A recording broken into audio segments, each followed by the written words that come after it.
Hi Nang Giselle. Hello.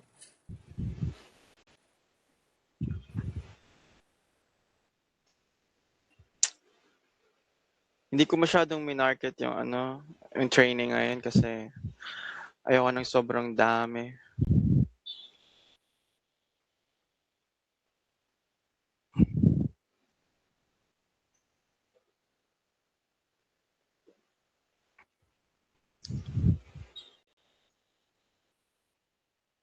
Okay na yan. Okay na to. So again, hello everyone. Thank you so much for taking the time attending our training tonight. I can see a lot of familiar faces again. Mom Zinaida, Fatima. Hello, hello. So our training tonight is all about client acquisition. So just a disclaimer. Everything that I will teach you here are all based on my experience, my personal experience as a virtual assistant, social media manager. I'm not affiliated with, nor I'm speaking on behalf of any platform, company, tools, or organization that I'll be mentioning in this training. The results that I will share are my own, so individual results may vary based on effort, skills, consistency, and market conditions. And this training is meant to guide and inspire you. This is not a guarantee in a specific income or outcome. The strategies, templates, and scripts that I will walk you through are what I have worked with, and for the virtual assistants that I trained as well.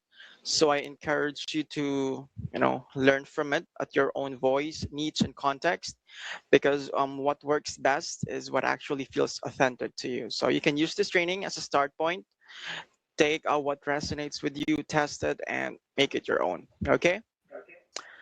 So let me just share my screen.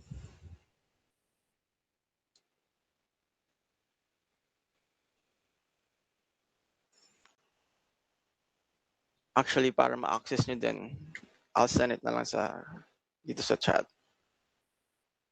I created like a website for this training. Pwede nyo ma-access anytime.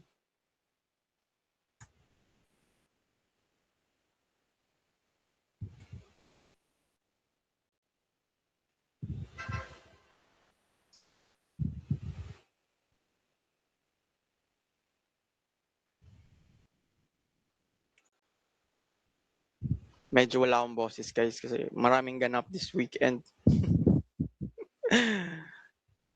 Where's the screen share? Entire screen.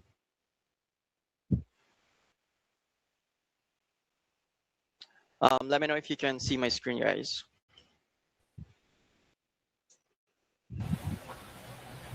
Visible naman. Awesome.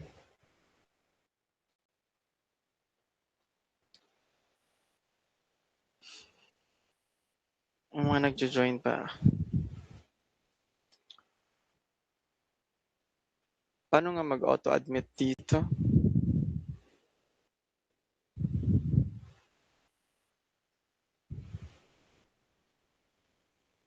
Yan, tama na yan. So again, good morning, everyone. Welcome, welcome, welcome. So for those who are new here, again, I'm Ferdy, or you can also see on my profile, it's Ferdy Capizeno because I'm from Capiz, and I'm a virtual assistant, social media manager for a while now, and I've personally trained around almost 500 people and helped almost 100 to become VA. I started it with my group of friends way back in Capiz, and most of them are actually working under me. I don't have an agency, but I do referrals for my friends and for the people that I know has the capacity. Kasi nag-aalangan ako minsan mag-refer because I had this experience na nasira ako sa client. So I've been more careful doing referrals lately. So today we're not here for theory. We're not here for inspiration lang. We're here to build a system, a real working system that you can use to find clients, reach out to them, and close them as your actual client. So starting this week, this training is called the VA Client Acquisition System. There are 7 modules, 7 steps, one complete workflow from setting up your profile all the way to closing a client on a discovery call. So let's start.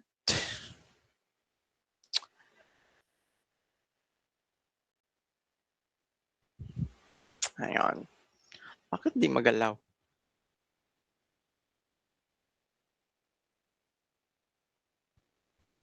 There. So before you send a single direct message or apply to any job post, your online profile must have to be ready, and you must be asking why, because most of the time clients actually Google you. So they will click your LinkedIn, they will visit your Facebook, and if what they find doesn't look professional, if your headline says like only open to work or your profile picture is a group photo from a beach trip, they will move on before you even read your message. So this module is about one thing, which is making sure your digital presence tells a story before you even open your mouth. So let's go through with it step by step. Let's start with step one. So set your positioning headline. So it should answer those 3 questions. Who do you help? What can you do for them? And what results you deliver?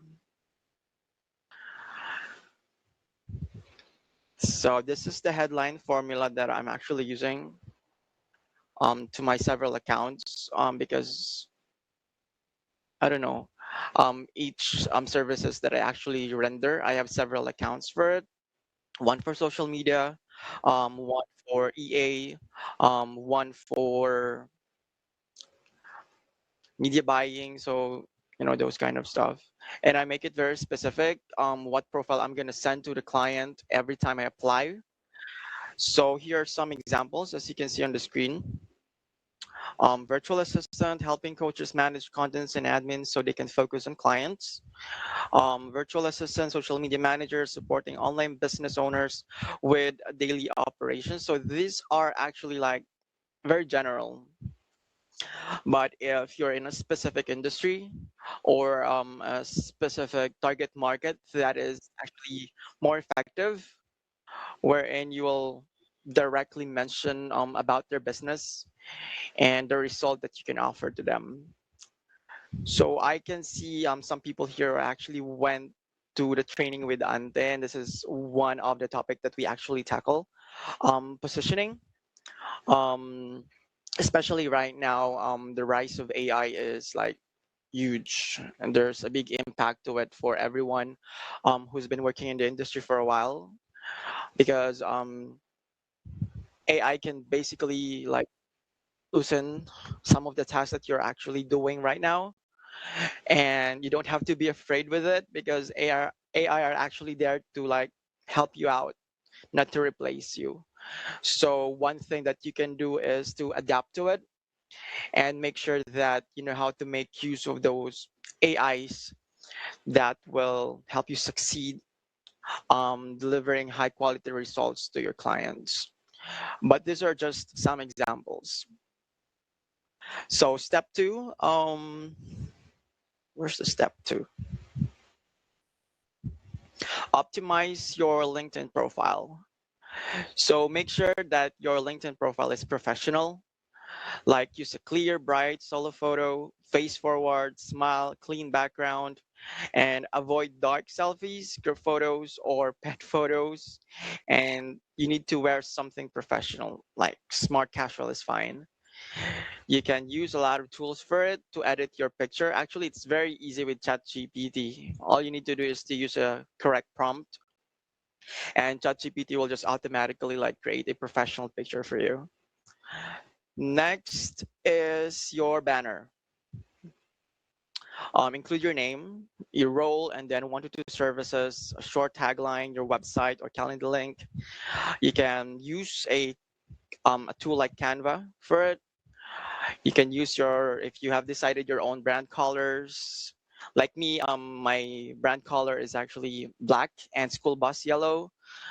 As you can see here sa website na ginawa ko, it's black, white, and school bus yellow. So I keep that consistent in all the things that I do, even in my website, in my post. Maliban lang sa Facebook kasi di ako super active talaga mag-post lately. Ewan ko ba, super busy. But all you need to do is just to be consistent para kapag nakita ng client like this profile, matatandaan niya na ikaw because of the colors. So make it unique as much as possible. Next is letter C, the about section. So for me lang, based on my experience, about section is very important kasi in creating an about section, it should be like SEO optimized. LinkedIn is an open source. So whenever someone Googled something and you have the right keywords for it, just like the last time, one of the client that reached out to me, it's because of SEO. So whenever I have availability, I always create articles on my LinkedIn account. Like one of the topic that I mentioned there is how I was able to help the people in the spiritual industry strive in social media on and how they can like use it to promote their services or their promote their products and what I can do to help them. So when that client searched for a virtual assistant in spiritual industry, my name automatically popped up and my website. Then the client just review everything on my website. My website is basically my portfolio, guys. Um, ano nga sa Tagalog yun? Yung hirapan talaga ako mag-Tagalog, guys. Ano nga sa Tagalog yun? Yung parang pinublish ko siya, like open source sa internet. So, kung nakita nyo na ng client, yung call to action kasi dun sa baba is message me directly on my Instagram kasi hindi ako masyado nag-open ng emails, personal emails. So, nag-send sa akin ng message sa Instagram and then nag-book siya kagad ng discovery call and then na-close ko siya. So that's it. That's how very important like the keywords that you put in all your social media platforms. It should be optimized. It should be very specific on the industry that you want to work with. So yes. Next is the featured section. So you need to pin your portfolio website if you have any. Um, and then you can also pin a case study or sample project on a PDF, and then pin a post when you introduce yourself plus your services. So it's like a one-stop shop for the clients that everything they need to know about you is already on your profile. So whenever you book a discovery call, the topic will be all about the client and how you will able to help the client. So experience section. Sa LinkedIn to guys ha, baka maano kayo, malito kayo. Even if you have no virtual assistant experience, write your freelance journey as a business. Kasi kalabanan talaga sa mga nag-attend sa training have no experience. But for those who have actually experience in virtual assistants, you can use it for sure on your LinkedIn account. It's very basic. Just put the name of the company. If they have LinkedIn profile, you can just pin it there. How long have you been working in that company? And then create a like short description about us and make it very, very specific. At then yung mga result na nabigay mo doon sa client. Next, step 3, optimize your Facebook profiles. So many Filipino business owners use Facebook in their primary platform, just like us, virtual assistants. So being a VA, guys, is a business, because you're rendering a service. So make sure that your profile picture are the same in your LinkedIn account. It needs to be bright, clean, and professional. Para mas effective siya, guys, I always like make sure to create a separate account for my personal life and then for my Facebook page na ginagamit ko for lead generation or client reach out na pinapakita ko yung services ko and stuff. And then create a cover photo, like a simple banner with your name plus services. And then the bio that you use on your LinkedIn should work on Facebook as well. But I think there's there's a limit on how many characters you can only put on your Facebook bio. So what you can do there is just a simple role, target market, and then your result. And then if you can pin your the link of your portfolio, that would be amazing. And then for the work section, add your freelance work, but never tag the company that you've been working with. Ito lang, ano ko lang to, like 2 cents ko lang to. Like, if you currently have a job sa ganitong company and they don't actually require you to put it in your social media accounts, don't. Kasi grabe yung ahason ngayon ng client, guys, for sure. Kasi yung may mga like aspiring VAs, like they put it on their work section and they're working for this company, they work for this, especially kung yung pinagtatrabahuan nila is like a coach or something. So it's very easy to reach out kasi sa mga ganong ano mga ganong leads. So some of the VAs are actually um poaching them by pitching like, I can give you the same service but for a lower rate. That is very unethical. So what you can do on your end na lang is be cautious sa paglagay ng mga companies kung saan ka nagtatrabaho as much as possible. And then featured photos, remove party and unrelated photos, make it very professional. Um, as I have mentioned, you need to have your separate account, guys, sa personal life ninyo. Set add friend button visible, and then post a pinned intro post. So sa intro post, guys, it's like, yung video na ginagawa nyo every time you apply, you're recording, like you're telling them your name, the services you offer, the results you can actually deliver. So pwede nyo yung gawa na lang isang reel and then pin it on your profile. So whenever a prospective client visit your profile and they, actually watch that reel, diretso na discovery call kapag nag-reach out sila. Wala na masyadong tanong. Next is, ano ba tayo?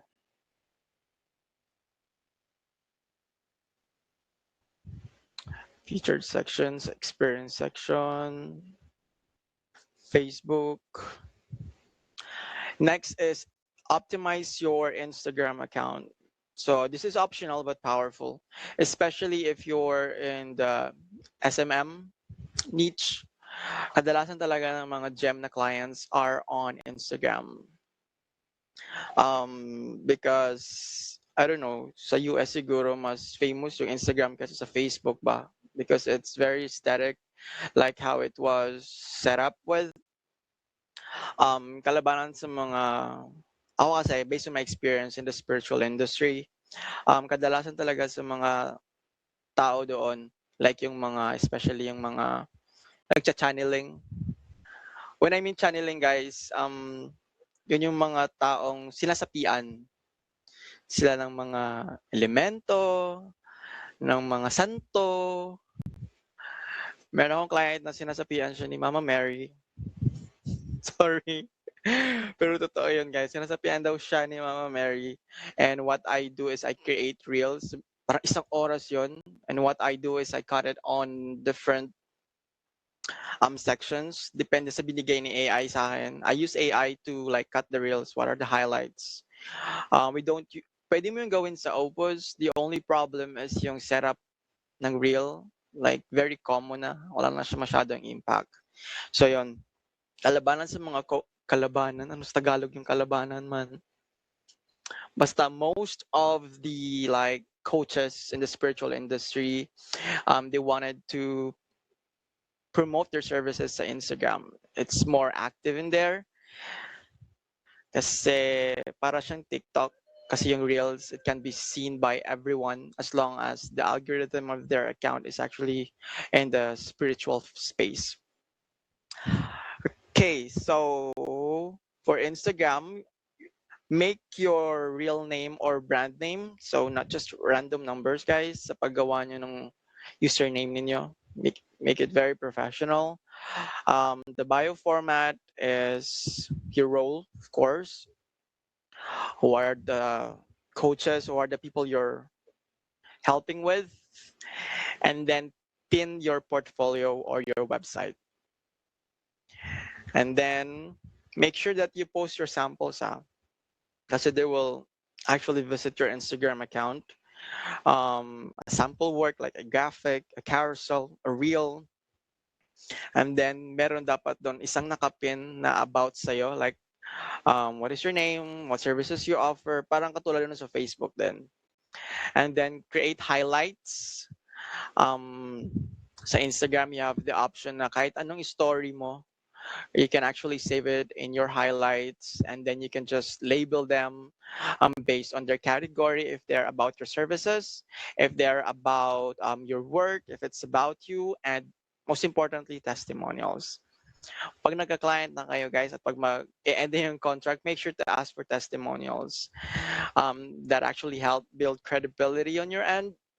If they actually mention your name, and then what is their feedback of working with you. Ang problema lang sa SMM guys, it's hindi siya ganun ka long term. So client come and go. So that's why I always tend to ask for testimonials. Siguro yung pinakamatagal ko sa SMM is 12 months. Kasi 6 to 8 months bago kami nagka-result guys. Nag-start ako sa client na yun, yung followers niya 1,000. Yung pag-discovery call namin, natawa nga ako kasi akala niya like after a month, may 100,000 ano na siya, followers. Posible yun kung bibilang kita ng followers, pero ayaw niya. Naging blunt ako sa kanya. Like, if you wanted to achieve 100K followers, that will take you a while. That will take you years. Pero kung gusto mo ng like, insigida, sa Tagalog ang insigida man, like urada na may followers, kaya kitang bilhan. One day lang may 100K followers ka na. Pero sabi niya ayaw na. Gusto niya organic. Siyempre, walang kwenta yung daming followers kung wala naman engagement, di ba? It took me 6 to 8 months before ko na pa 50K yung followers niya. Kasi ilang strategy talaga yung ginawa namin, guys. Like, mga 10 strategy na revised ko. Kasi wala talagang ayaw effect ng mga unang strategy na ginawa namin. Mabuti na lang nauso yung alam niyo ba yung reels na overlay? Very effective yun during that time. Grabe yun mag-drive ng people sa nila, sa Instagram account. Anyway, next tayo guys. Naging story of my life na tuloy. Pero experience ko yun guys. I hope you can get something about it. The next module is sample project system. So the number one excuse that stops virtual assistants from applying is I have no experience. I always like hear this all the time. Paano ako matatanggap wala akong experience, di ba? That's an excuse actually. So in this module, we will try to eliminate that excuse, wherein you will build 3 looking sample projects that prove your skills, no client required. So the goal here is for you to create some sample projects that you can pin on your own social media platforms, or you can create a PDF about it, or you can pin it on your own portfolio. Kung may portfolio na kayo. So what is a sample project? So a sample project is a piece of work you created for a fictional or real or unpaid business, specifically to show potential client what they would get if they hired you. Ito, very, very easy ito if you're a social media manager, di ba? Kasi yung work lang naman ng social media manager is to boost the insights ng kanilang social media accounts. That's why it's very important that before you start working for a specific client, screenshot the insights of their social media platforms, like on Facebook, like on Instagram. So later on, like after a month, after 3 months, after 6 months, you can take another screenshot and see if there's really a difference or an increase in the engagement, follower counts, those kind of stuff sa sa social media account nila. And then you can use that as a proof that you're an effective social media manager. diba? So it must look polished and professional, solve a real business problem, be relevant to your niche, and be presentable in your portfolio and in DMs.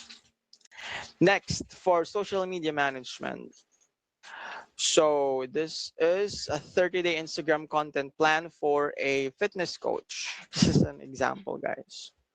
So if your target market is a fitness coach sa US, Australia, kahit saang bansa pa yan, what you can do to show them your capability to help them out is first create a content calendar in Google Sheets or in any project management platforms like Notion. A 30 days of post ideas with date, content type, caption, hashtag, status. That may take a while, but that would be like that is a very solid proof that you can do the job and you're actually showing them a system of how it will look like if you're going to hire me. You can create 6 Canva graphics for a fictional brand, 2 motivational quotes, 2 value posts, 2 promotional posts, like fake clients.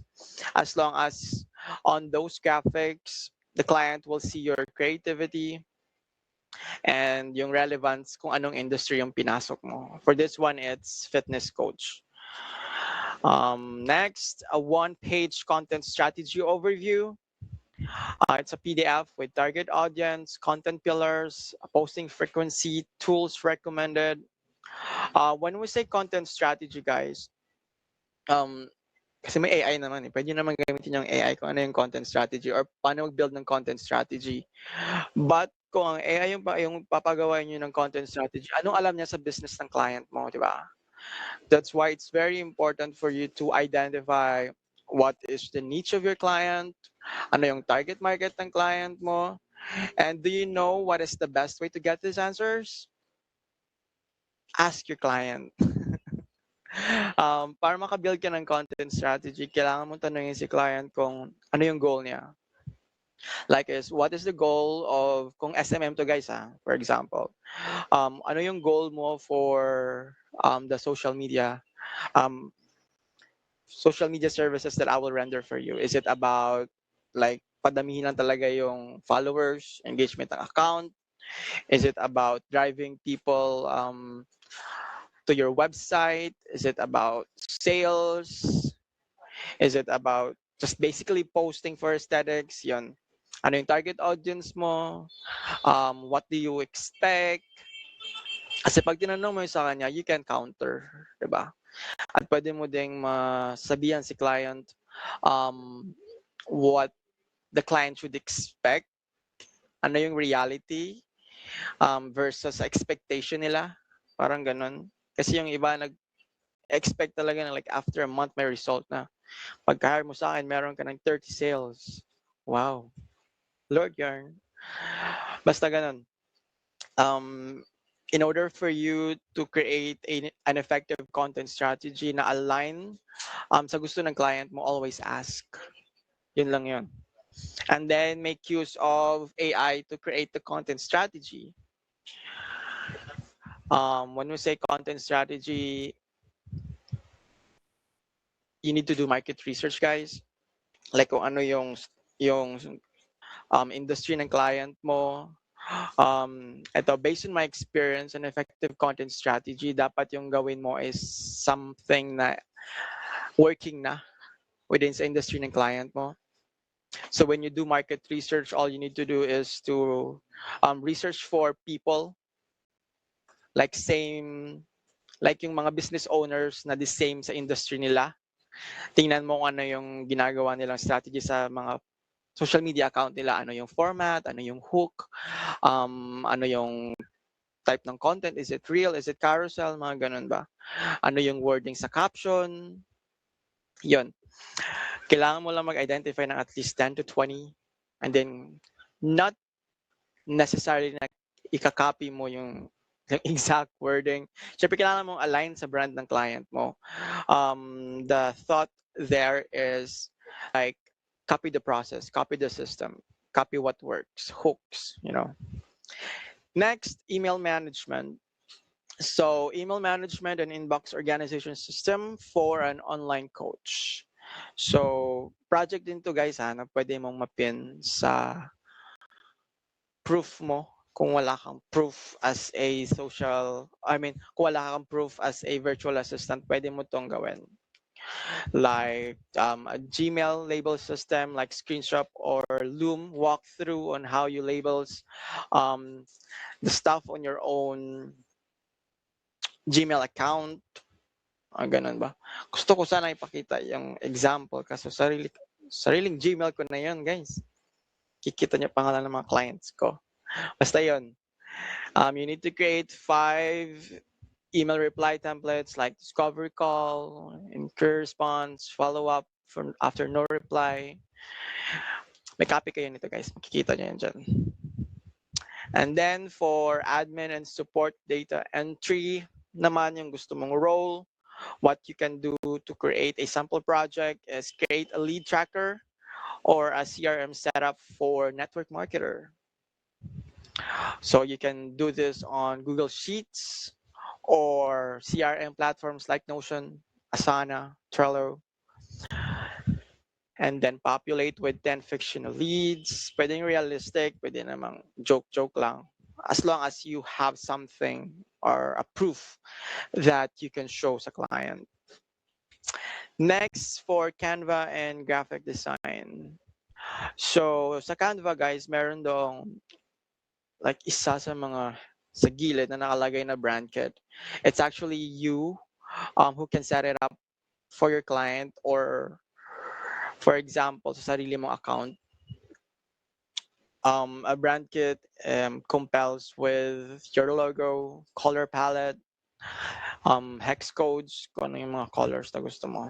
Typography pairing, ano yung sa title, ano yung sa heading, heading 1, heading 2, heading 3, and then brand voice description.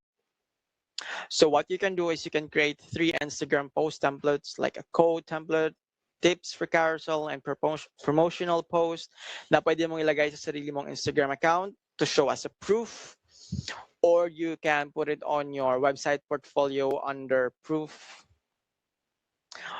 Pwedeng screenshot or pwede yung actual file, depende kung marunong ka gumawa ng portfolio website, paano mo yun like i-show doon.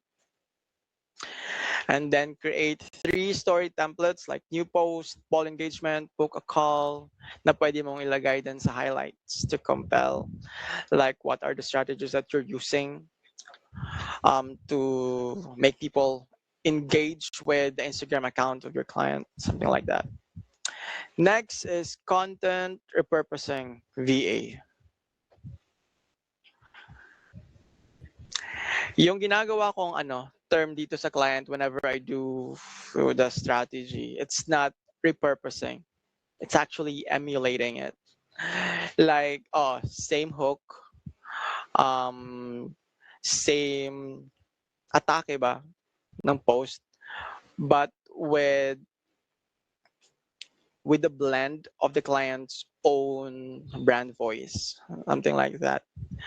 You can create a sample project for this, like a YouTube video, a full content suite repurposing example.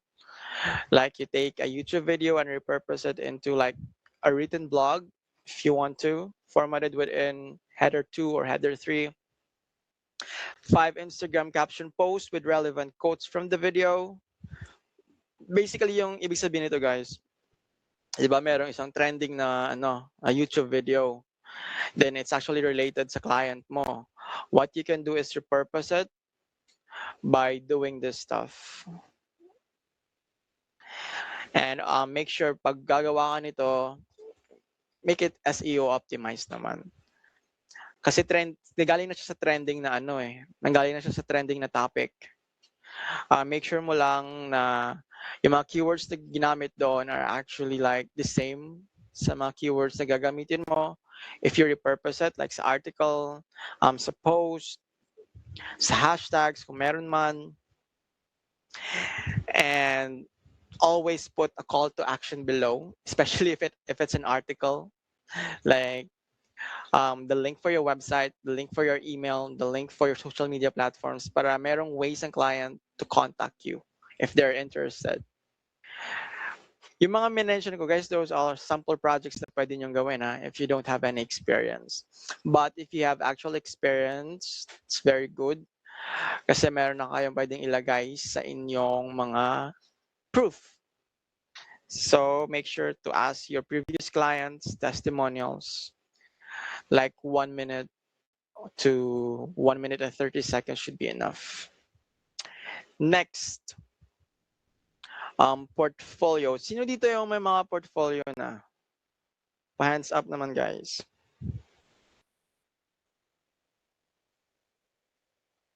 Wala. Kahit isa lang. Sige, sino yung mga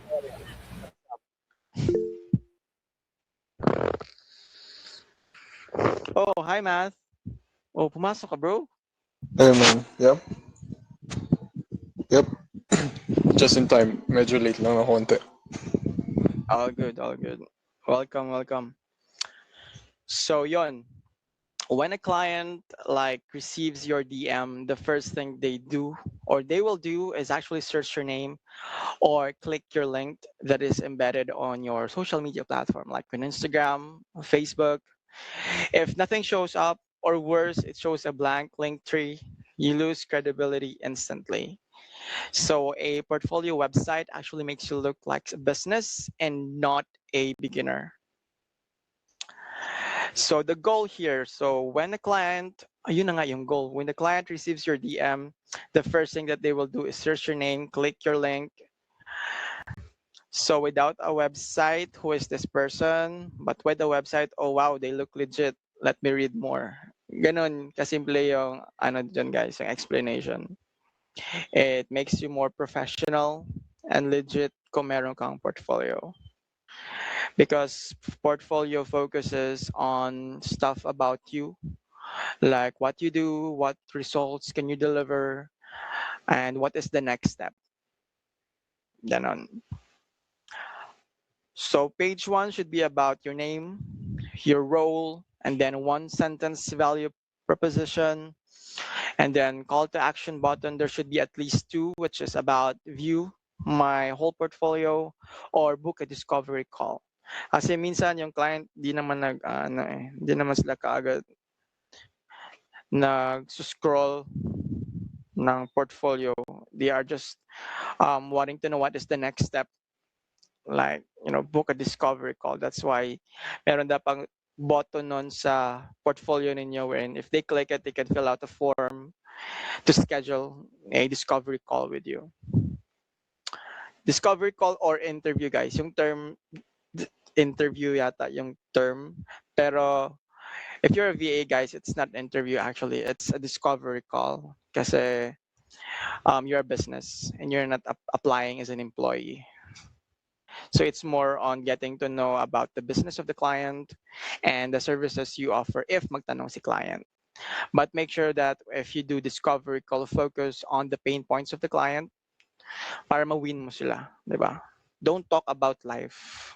Don't talk about you. It's not about you. It's about actually yung purpose ng client is malaman during the discovery call kung matutulungan mo ba sila or hindi. Ganun lang yun kasimple. And then 3 icons showing your top services, strip of logos, like tools you use, Canva, Notion, Trello, those stuff. Next is the about page. You can tell your story in 3 sections. Again, make it SEO optimized, guys. Make use of the keywords that is relevant sa inyong industry. Kasi once pinublish mo yung website mo online, it is actually searchable sa Google after 3 months na pinublish mo siya. You can expedite the process na ma-search yung website mo sa Google if you know how to do like Google Console. But if you don't know how to do that, it will automatically be searchable after like 3 months nung pinublish mo siya, based on my experience.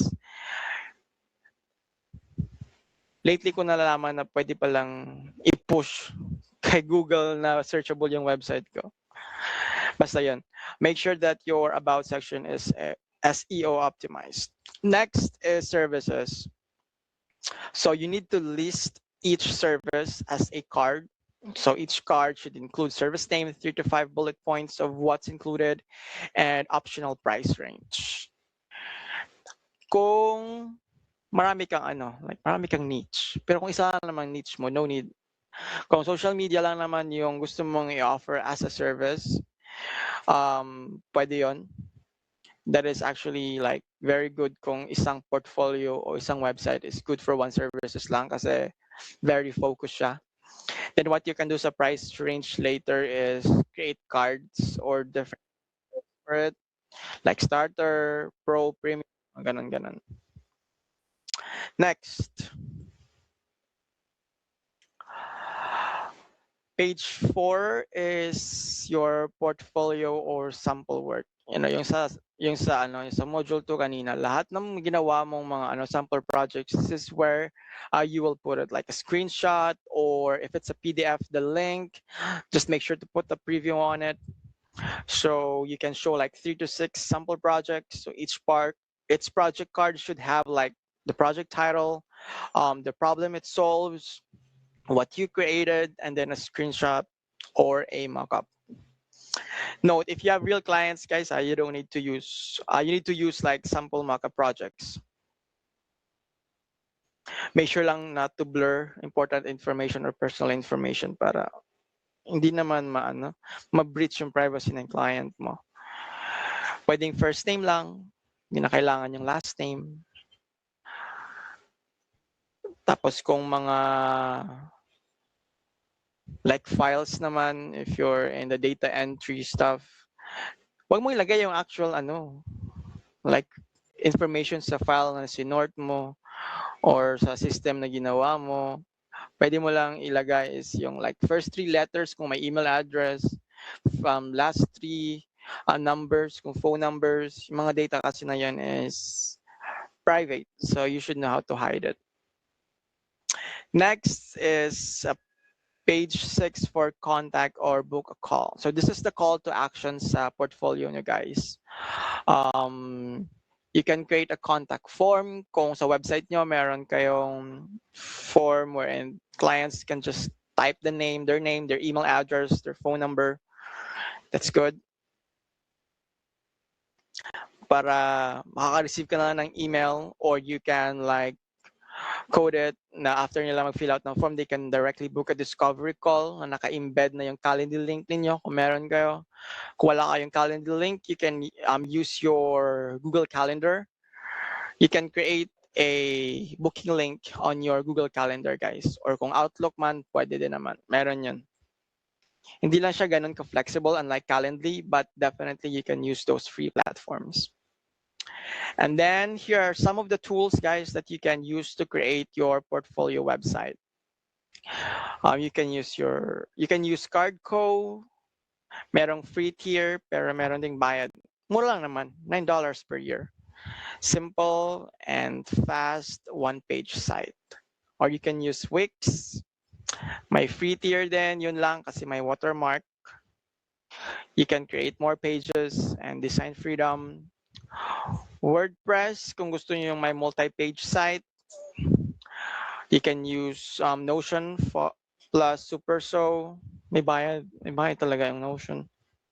Kung gusto mo siyang i-publish na malagay yung sarili mong name. Or you can use GitHub.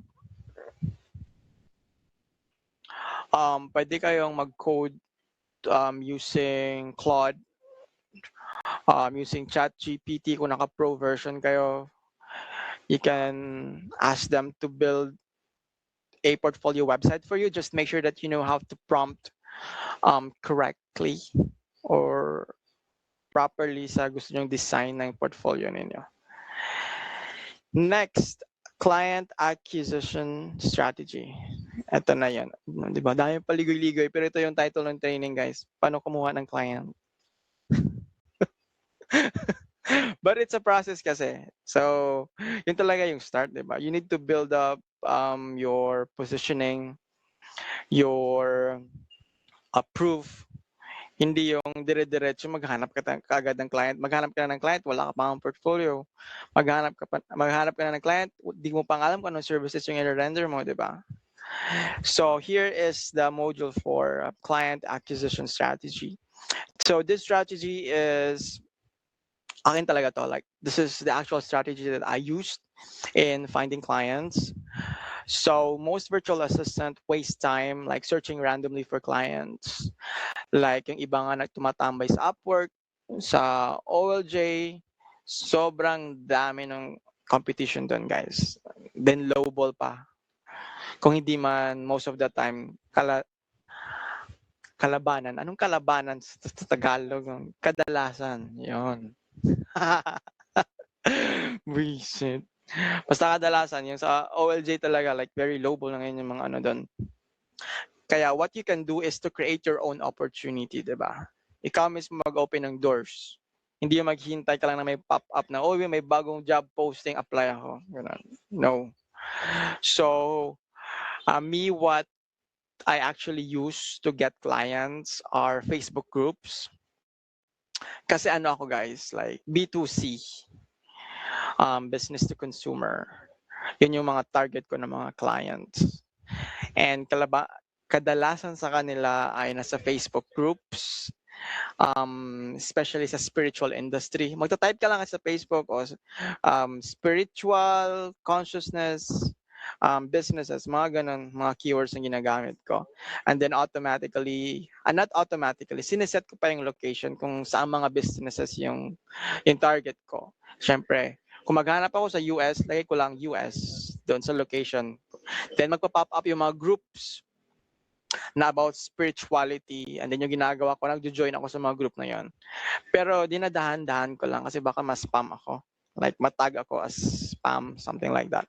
Like in an hour, magjo-join ako ng 3 groups, and then maghihintay ako na ma-accept nila. Then once accepted, pumupunta ako sa mga members. Tapos chine-check ko yung parang mayaman to, DM ko nga, ganun. Ito parang marami tong pera. Sige, DM ko nga. Yun yung strategy ko.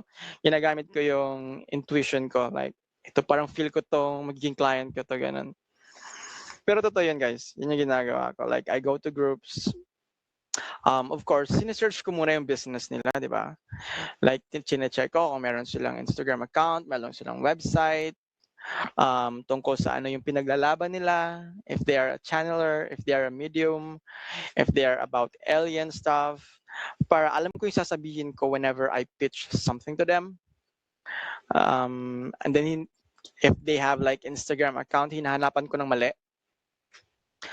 Or hindi naman mali. I mean, if there's an opportunity na pwedeng improve sa Instagram account nila as a pain point, yun yung pinipitch ko para makuha yung attention nila. So, okay, let's move on here. Meron palang sample dito, group types and example group names. So if your target market are business owners, of course, yung kailangan mong hanapin mga groups are business owners then. Ganon. If your target market or ideal clients are coaches or consultants, you can use these keywords, maghanap ng mga ganong groups. If you're into network marketing naman, you can use these keywords. Change nyo lang yung guys, yung location. Make sure na yung location is yung US, AU, or UK. Kasi by default, yung location natin is Philippines, di ba? So pag nag-search ka ng mga groups, automatically yung ipapakita sa'yo ni Facebook is yung sa Philippines din. That's why use the filter na mag-pinpoint ng location. Next, if you're looking for online sellers, Philippines-based yung yung binigay na sample. Pero sa US, guys, you can use the keywords like Shopify, ano ba? Yung e-commerce na mga groups sa US. Parang yung Shopify, Amazon, ganun. Real estate. Ito, maraming pera dito, guys. Maraming pera yung mga real estate brokers sa sa US. Pwede to. Kung gusto mo tong pasukin na na market, real estate. General entrepreneurs like business owners, pwede kang maglagay ng keyword na mga forums. Pero ako sa spiritual industry, yung keyword talaga na ginagamit ko is podcasting plus spirituality plus consciousness-based businesses, mga ganun.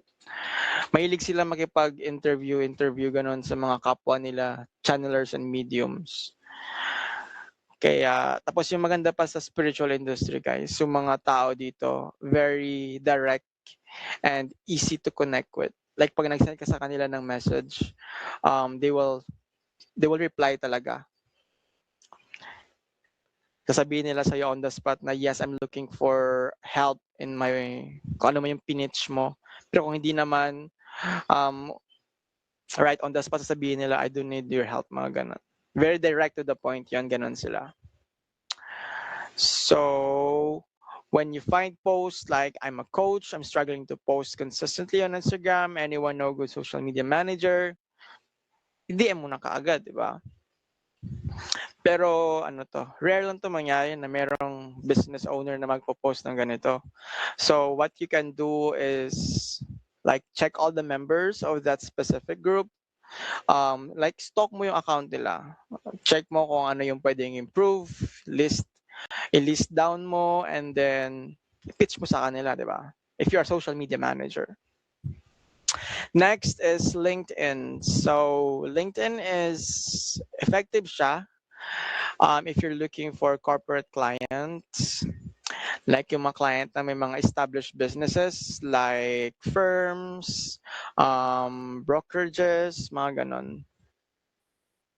Filter by first and second connections, and then, pero syempre, kailangan mong i-train yung algorithm ng anong LinkedIn account mo. Na yung lumalabas lang doon are mostly within the specific industry or mga ganitong tao lang, sa ganitong location lang. As much as possible, follow people na mga business owners lang. Diba? Para yung algorithm mo ganon. And of course, make sure na optimize yung LinkedIn mo para professional naman pag visit nila. Dun yun sa LinkedIn. Hindi ako masyadong nag-reach out sa LinkedIn, so wala akong masyadong share sa inyo. I only tried this when I had my clients sa insurance industry. I had a client sa insurance industry at sa LinkedIn siya nanggaling. And I've been working for that client for like 5 years now. So after nun din ako naghanap ng client sa LinkedIn. Kasi yung LinkedIn ko nakapangalan na sa business niya. Kaya hindi ko yun magamit maghanap ng ibang client. Next platform is Instagram. So you can use Instagram as well para maghanap ng clients, guys. Yung ginagawa kong strategy dito is actually the lead actually came from Facebook groups. And then I just go directly sa Facebook account nila, sinesearch ko yung Instagram account nila kung pwede kong ma-stalk. Kasi minsan may mga profile sa Facebook na hindi mo pwedeng ma-message directly. Especially yung location mo nasa Philippines ka, nasa US sila. Meron yung like limitation si Meta na hindi ka pwedeng mag-send ng message kung sinet nila sa end nila na bawal silang i-message ng mga tao outside the country. Merong ganong settings. Pero sa Instagram, it doesn't work that way. You actually have an option to send a DM to someone at least once to connect. Tapos pag in-accept nila yon, then you can go through with the whole conversation.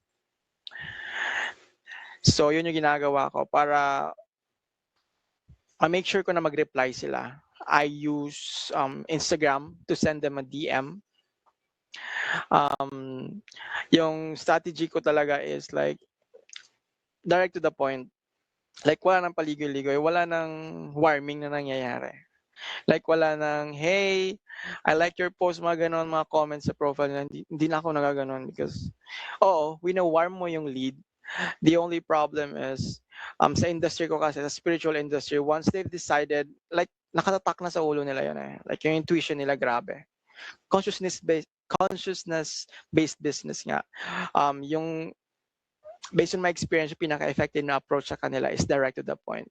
Kasi on the spot, once they felt na kailangan nila ng help, automatically i-hire ka nila kahit wala pang interview. Pero ewan ko lang sa ibang industry. Siguro kailangan nilang i-warm yung leads, kailangan nilang i-follow muna, kailangan nilang mag-comment sa ganito, kailangan nilang like, ano nga sa Tagalog, pasapak-sapak. Ken, ano nga sa Tagalog, pasapak-sapak? Papansin. Yun, magpapansin. Kailangan mo na magpapansin, like, i-heart mo muna yung last 3 posts nila, mag-comment ka sa pin post nila, mga ganon. Warming ang tawag doon. Pero ako di ko yun ginagawa kasi nga, consciousness-based businesses yung target market ko. But that is a way that you can definitely use as well if nasa ibang industry ka, wala ka sa spiritual industry. Pero kung katulad kita na nasa spiritual industry, guys, all you need to do is to be direct to the point kasi simplis lang kausap. Kung ayaw nila, ayaw nila. Kung gusto nila, gusto nila. Ganun. So, how to find clients? You can search hashtags actually sa Instagram, guys, kung sa platform ka directly mismo maghahanap. You can click hashtag sa mga posts like hashtag coach. Filter mo na lang yung location. Or business coach, life coach, online coach, entrepreneur life.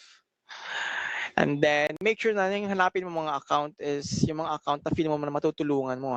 Like yung may mga low, kung social media manager ka, hanapin mo yung mga account na mga wala masyadong followers, wala masyadong engagement, wala masyadong comment.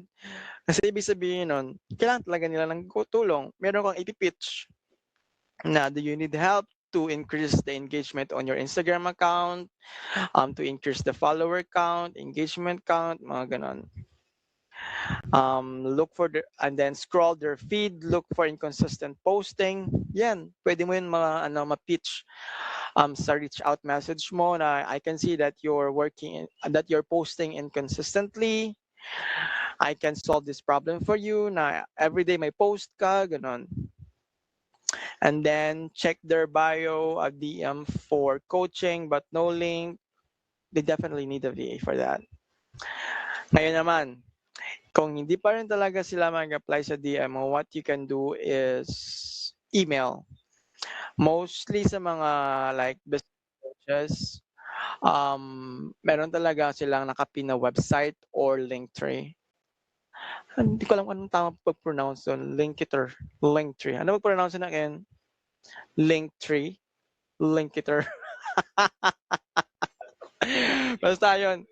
Linktree yata tawag doon, guys. Makikita mo doon yung email addresses nila. So, pwede ka rin mag-email reach out sa kanila if ever. Para mas detailed yung prompt, mas detailed yung message. And then, mas makaka-attach ka ng file like PDFs, maka-attach ka ng sample projects, or ma-attach mo yung link ng website portfolio mo kung meron. And then sa X, yes, natry ko din actually mag-reach out sa X dati, guys. Twitter pa yun, yung pangalan niya, hindi pa X. Tapos wala pang group nun. Ngayon pwede mo lang iutos lahat kay group. But you can definitely, before pa to, yung data ko na nalagay dito is yung dating strategy na ginagawa ko. Like sini-search ko yung mga keywords na looking for a VA, need a virtual assistant, hiring SMM, does anyone know a good VA, mga ganong keywords. Kasi sa Twitter kasi, di ba, limited lang yung number of characters na pwede mong i-post. So, para effective yung pag-search mo ng leads, just put a part of that sentence na pwede nilang i-tweet, something like that. Next, so yun na, guys, you can find leads or clients sa Facebook, Instagram, not Facebook groups, LinkedIn, and Instagram, and Twitter, mga social media platforms, so lahat, guys. Kasi, ewan ko ba, never ako nagka-client sa sa OLJ, Fiverr. Never ako nag-client doon. May mga account ako doon. True freelancer, mga ganun. Trinay ko yun dati. Pero hindi talaga ako nagkaka-client doon. Sa ano lang, sa Upwork. Nung maganda pa yung Upwork. Top rated plus ako doon. Pero lately kasi sobrang mahal na ng Connect. Tapos yung competition doon, grabe na. Tapos tumaas pa yung cut ni Upwork. So, hindi na siya ano sa akin. Hindi na siya like fit. So, nag-stop na ako maghanap ng client sa Upwork. Especially nung nag-SMM na ako, wala na ako masyadong client. Hindi na ako kumukuha ng client sa Upwork kasi may tracker. Kailangan i-track yung time mo. Ayoko na nun. Next, how to identify hot leads versus cold leads. So the signals are here, the lead temperature are here. First one is posted asking for a VA or SMM. Hot lead yon. So kailangan mong gawin is message that lead right away. Posting consistently but mention stress or burnout. So hot lead din yon. All you need to do is to warm outreach. When we say warm outreach, guys, may warming na mangyayari. Like today, follow mo muna. Next day, comment ka ng ganito. Next day, mag-search ka na ng like compliment sa DM nila. And then pagka the other day, ask ka ng question about targeting their pain points. And then yung lastly is, ayun na, mag-pitch ka na ng services mo. So may warming na mangyayari. Next signal is has a business, active but inconsistent content. So it's a warm lead. So you need to engage, then pitch later. Has a business but hasn't posted in 60 days. It's a warm lead, but you need to research first kung active ba yung business or hindi. Business owner, no sign of needing help. So ito talaga yung pinakamahirap na leads. Yung business owner siya pero walang signs na kailangan nila ng tulong. This leads actually needs like educate muna, mga ganun. Pero yung mga ganitong level, mga ano na to, consultant na dapat. Kasi paano ka makakapag-suggest kung wala kang alam, especially kung wala kang experience, di ba? Next na tayo, guys. Outreach system. So, alam nyo na kung saan makakahanap ng client, but the next question is, paano mo sila i-outreach? Ano yung gagawin mong strategy? Paano mo sila i-message ka nun? Parang ganon. So, getting clients is a number and quality game. So, I will teach you like 2 outreach methods. As I've mentioned, direct pitch and warm lead approach. With real and tested DM scripts you can copy and personalize immediately. May copy kayo nitong website, guys, so you can access it later, yung mga templates na nandito.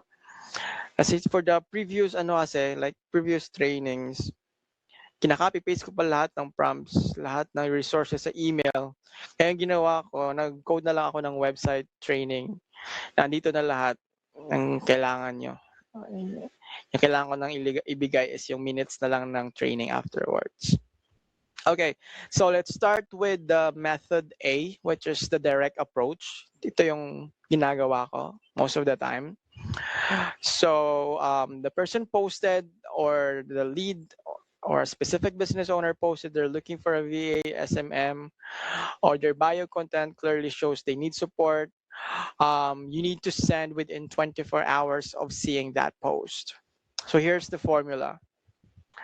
Open with their name, para personalized. Reference how you found them. State what you do and who you help with. But it should be brief, guys, like short lang. Give give them one reason to trust you, like giving your portfolio link, past experiences or sample work. And then a light CTA, like not hire me, ha?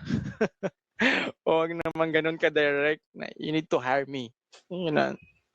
But soften mo lang yung thing mo. Not like, let's explore how I can help, mga ganun. Search a template one.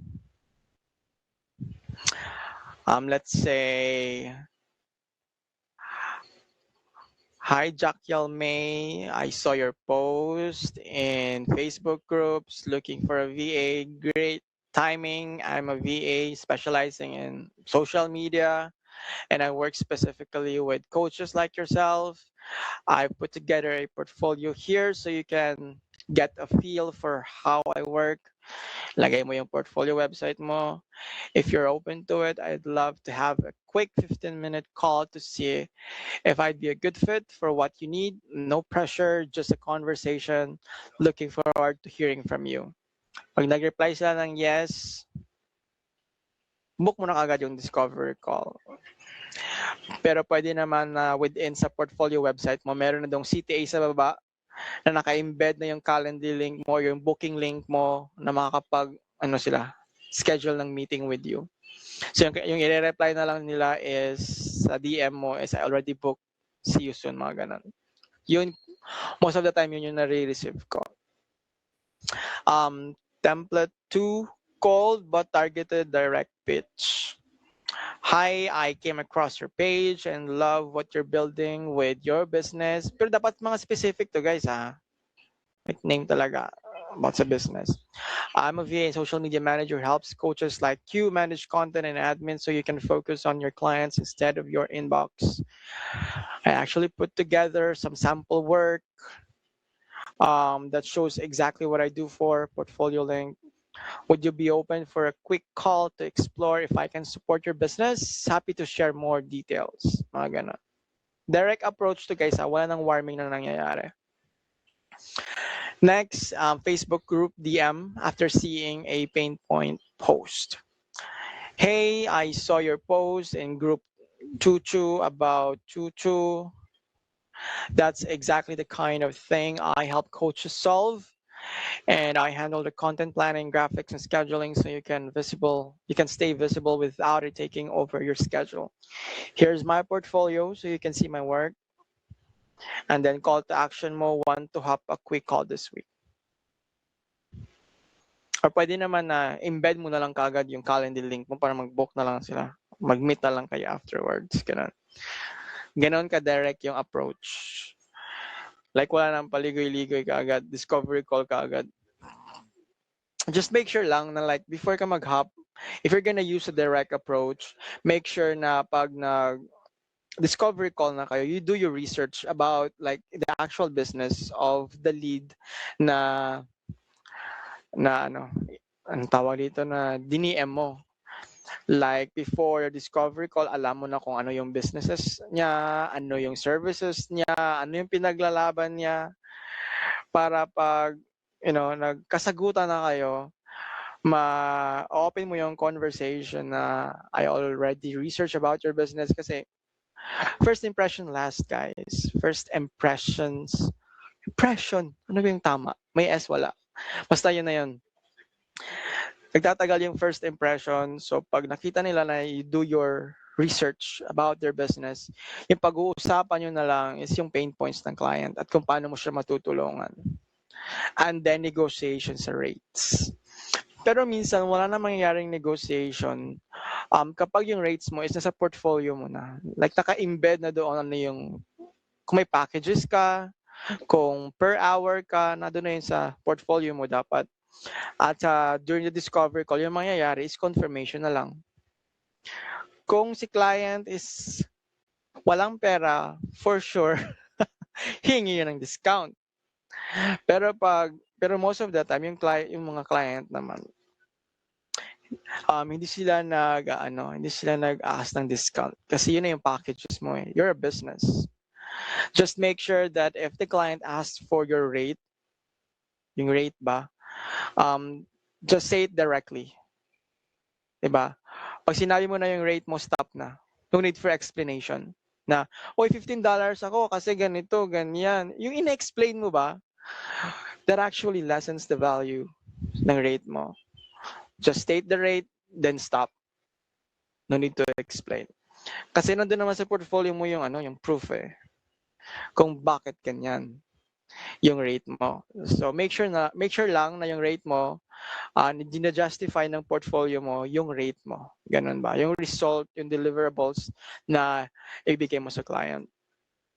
So next method, ito yung pangmatagalan talagang na lead generation, yung warming of the leads. Pero higher yung conversion dito guys for sure. Kasi super haba ng proseso pero worth it. So use this when you identified a potential client but they haven't directly asked for help. You need to build rapport before pitching. So here's an example, 3-day sequence.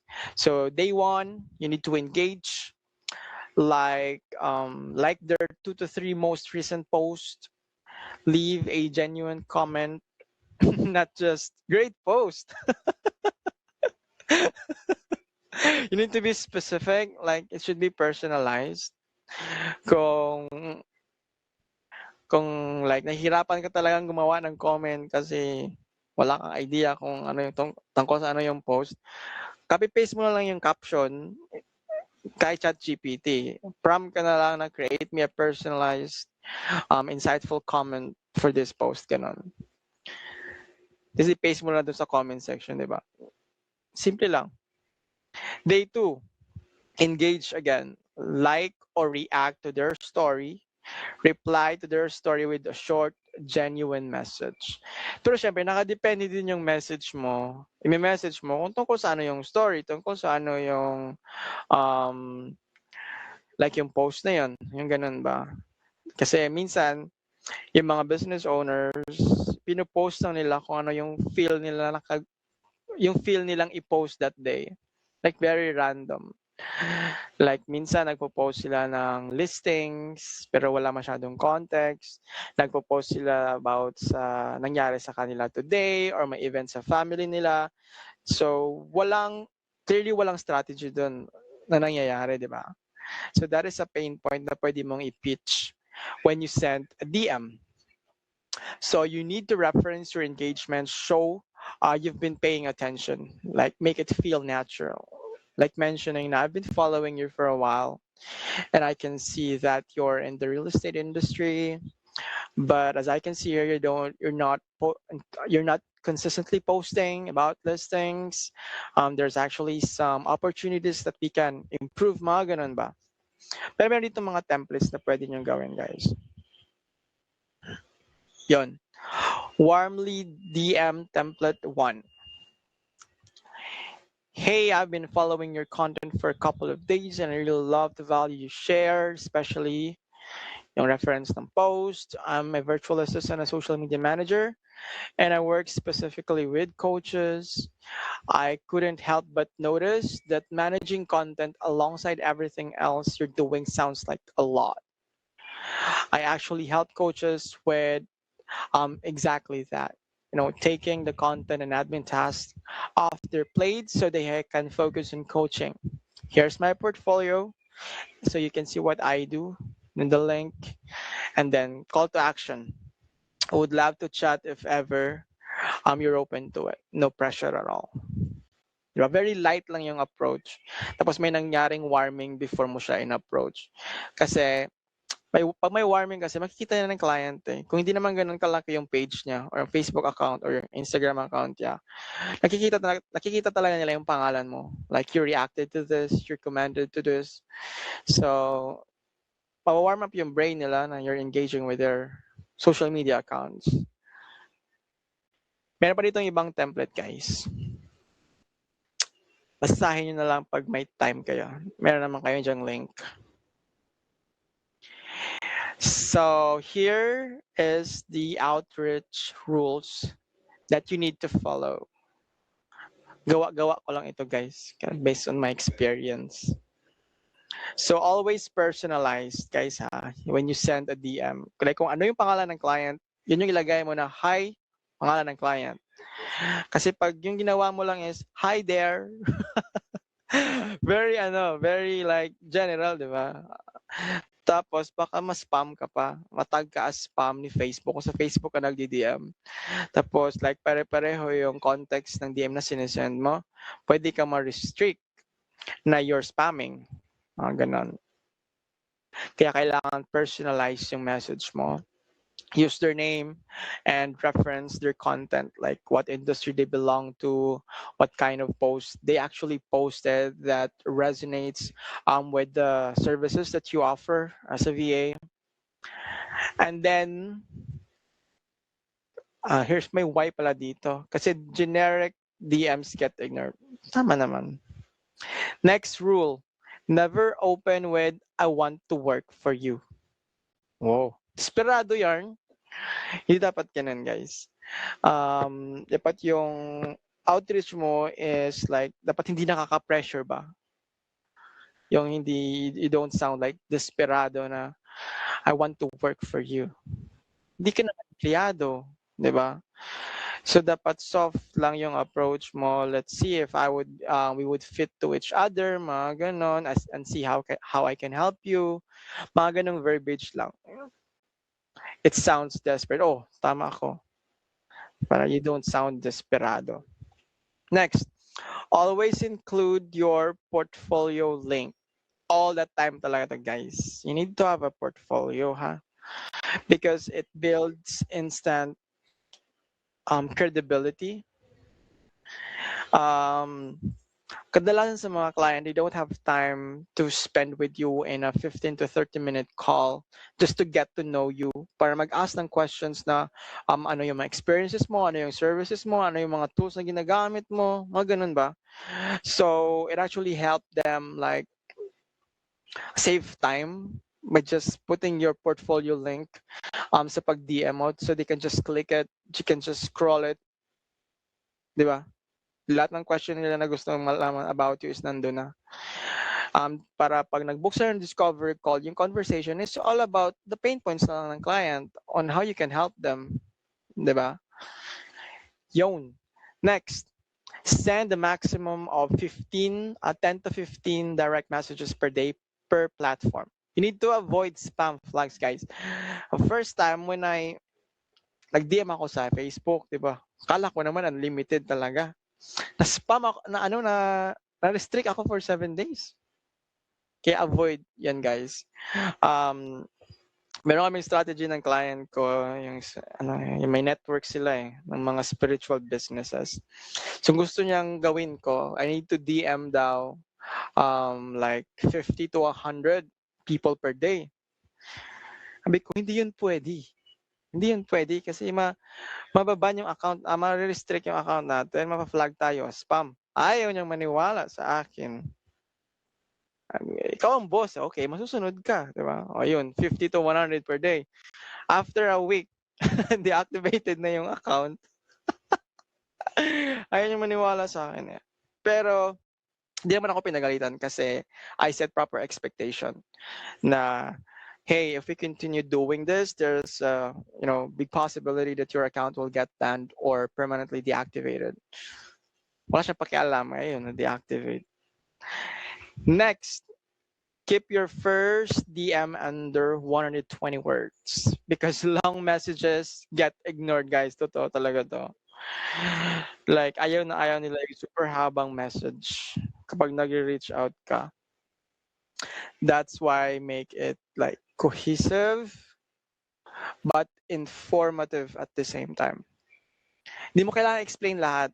Kaya nga, kailangan mong i-embed yung portfolio link mo para pag may tanong sila, nandoon na yung lahat ng sagot, di ba? Mag-focus ka lang kung anong pain points yung gusto mong isolve at kung anong approach yung ginawa mo. Is it direct? Is it warming? Ganun ba? And then, don't pitch in comments. DMs only. Totoo. Huwag kang magsabi sa, like for example, yung post ng client mo is motivational. Like, yung post ng prospective client mo is motivational, tapos nag-pitch ka doon na, na i-hire mo ko as your VA. Very rude, di ba? Tapos hindi siya aligned kung ano yung post ng prospective client mo. Awkward yun. So what you can do is always pitch on DMs and not publicly, guys. Ito, pinaka-importante dito. Follow up once after 3 to 5 days if no reply. Most closes are actually through follow-ups, guys, di ba? Kasi minsan yung messages na sinesend mo is natatabunan, minsan sa sobrang busy na, nakalimutan na nilang mag-reply. That's why it's very important for you to follow up.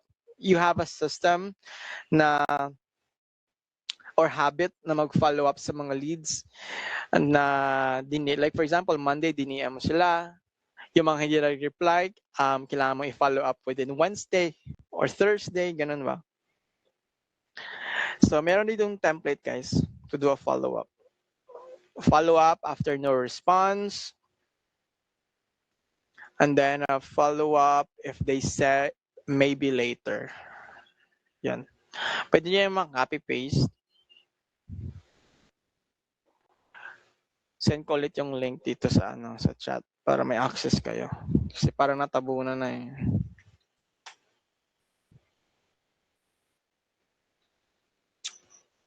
Next, CRM. Ano na yun? CRM and follow-up tracker.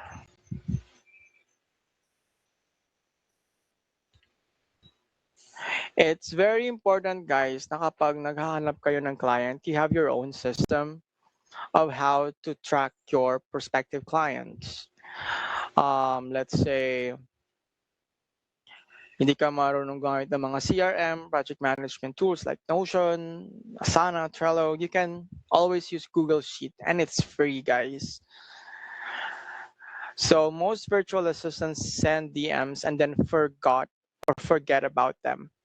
So, and then you wonder why they're not getting clients. The truth is 80% of the conversation actually happens after the follow-up. Kasi nga, busy nga yung mga client, diba? Not the first message. So this will help you set up a lead tracking system sa Google Sheets. Ito yung mga field. Ano yung kailangan mo ilagay sa field na yun. Para mas hindi kayo mahirapan, guys, what you can do is just copy-paste this. Like the whole thing. Ilagay mo kay ChatGPT or kay Claude kung may premium kayo na Claude na create the system for me in Google Sheet. Yun lang kasimple yan. Here's a sample, guys. So, for example, the name of your lead is Maria Santos. That lead is from Facebook. Ano yung link? Para pag nag-follow up ka kung sa Facebook kayo nag-usap, click mo na lang yung link, send mo na lang yung message. And then, ano yung niche ng prospective client na yon? Kailan mo siya huling kinontak? Ano yung type? Is it warm lead or a cold lead? Message sent, warm approach, their response. Ano yung status? Did they show interest or di sila interested? Mga ganun ba? Then set ka follow-up date para alam mo kung sino yung follow-up mo on that specific date. Ano yung notes to give you an idea about what happens sa conversation ninyo. Contract sent kung na-close mo na siya. And then another notes about naman sa business niya. Ganon. Very simple lang yan, guys. So, how often to update your CRM? So, you need to add new leads you contacted. Like, let's say, today, nag-send ka ng DMs within Facebook. Kailangan mong kunin yung mga info na kailangan sa field ng CRM mo. Siguro para mas klaro, pakita ko sa inyo yung CRM ko, guys. I'm using Notion kasi libre. Para may idea kayo kung ano yung pag-religion ko. Wala man akong ipapakita super sensitive info kasi mga leads lang naman. Hindi ko sila actual clients pa.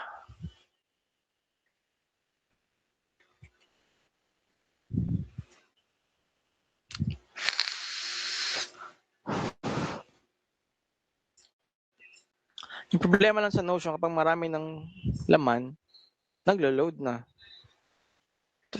The F. Let me know kung nakikita nyo yung ano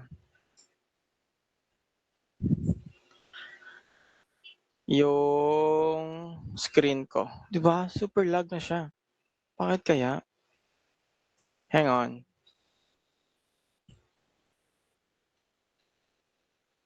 Huwag mo akong ipahiya, Notion. Mag-work ka.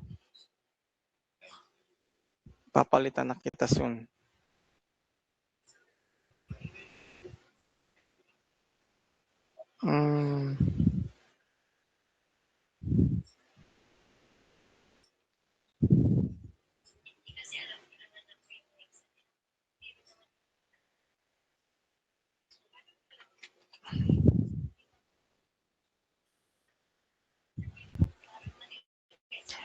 Ito yung actual system ko, guys.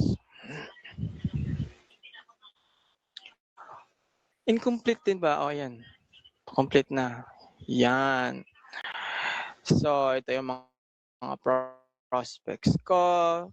Sino yung sinendan ko na ng email or DM. Sino yung kailangan kong i-follow up. Sino yung mga, meron din mga appointments na no-show, guys. Like, nag-set kami ng appointment pero hindi sila nagpakita. Pero normal lang yan. Bakit kayo gumagalaw to? Tingnan nyo, sobrang dami ko nang nakausap. Yung kapatid ko dumaan. Pero ito na yung mga like, nag-set ng appointments like I did discovery call with. Sobrang dami nila, guys. 99 plus yan. Ay! Kita yung pangalan ng aking mga clients.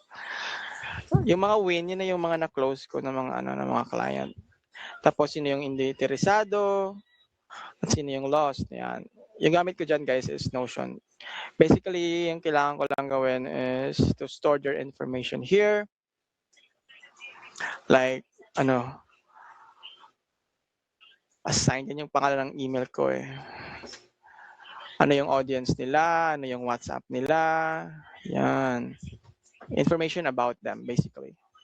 At kung saan sila galing. Yan. Naka-pipeline board sila para alam ko kung anong stage na sila ng ng process ko. At puro to SMM lang within spiritual industry, guys.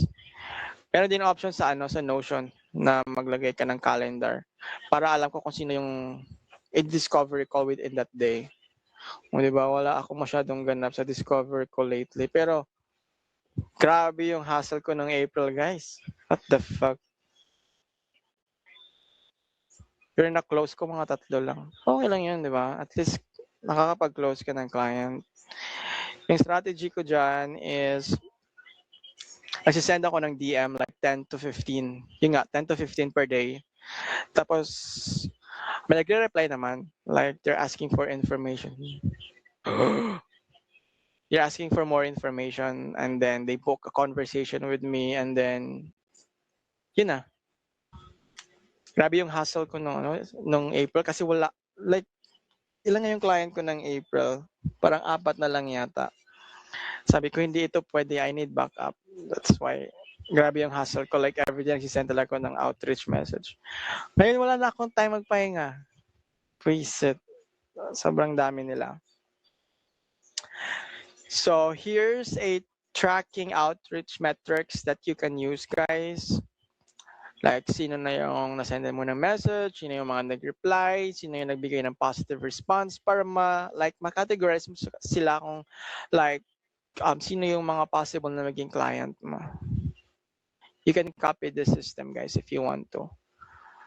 So ito yung target benchmarks, like realistic for beginners kung wala ka talagang experience. Like wala ka pang experience as a virtual assistant. You need to send 10 to 15 DMs per day. Kung suswertein ka, meron 1 to 3 replies. And then you can book 1 discovery call with that. And then every 3 to 5 days dapat meron kang isang client every 2 weeks. Di ba? Simple system lang. As long as you have the necessary like stuff, like your portfolio, Very easy. Very easy lang talaga. Ewan ko ba kung bakit gine-gatekeep ng iba kung paano sila maghanap ng client. Pero gano'n lang talaga yun kasimple, guys. As long as you have the system, as long as you know how to follow up, hindi gano'n kahirap maghanap ng client. Ayun na, gumana. Next na tayo sa discovery call closing system. Ito, hindi ako like super galing mag-close ng discovery call, guys. Kasi minsan ako din naman yung nagde-decline. Kapag feeling ko na pang ibang universe yung expectation nila kapag hinire ka nila, ay hindi ako pwede magtrabaho sa'yo. Ang skills ko is pang earth lang.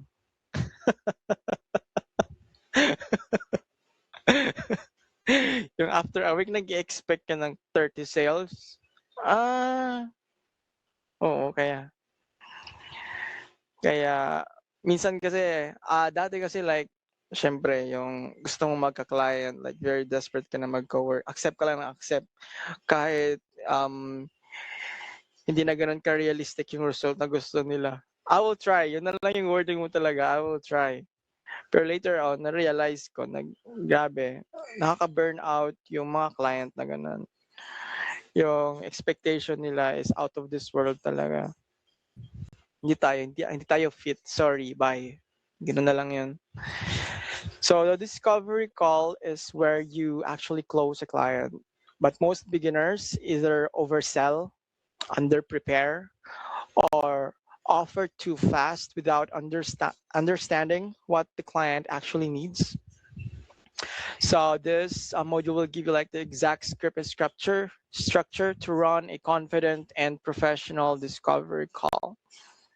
So make sure before the call you need to prepare like 5 things to do 3 minutes before the call. You need to review of the client's social media and website, know their business, or if you have their website, use Claude or ChatGPT to run an audit to give you like the highlights about the business of the client para pwede mong ma-pitch if ever. And then have your portfolio open in another tab. For example, if let's say yung client mo is mag-open ng conversation about your services or about sa portfolio na nakita niya sa website mo and they have question about it. Like for example, sa tawag dito, sa mga case studies mo. Alam niyo ba kung anong case studies, guys? Bigyan ako example. Pakita ko sa inyo yung portfolio na ginagamit ko. Portfolio per decapizan.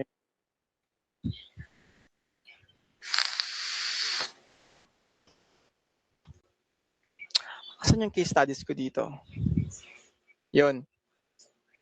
Minsan nagbe-base yung mga clients sa case studies na ginawa mo sa website portfolio mo kung like they resonate to it. Like they encountered the same problem na nasa case study mo, di ba? Like dito, Instagram growth and engagement boost for a fitness coach service-based business. Ano yung challenge? Even though kaya sila nagtatanong, nangyari to like in real life when I had a discovery call. Hindi siya fitness coach, but she had the same problem, like Instagram growth and engagement, low engagement sa Instagram account niya. So she has a question about what I did, like the strategy that I implemented.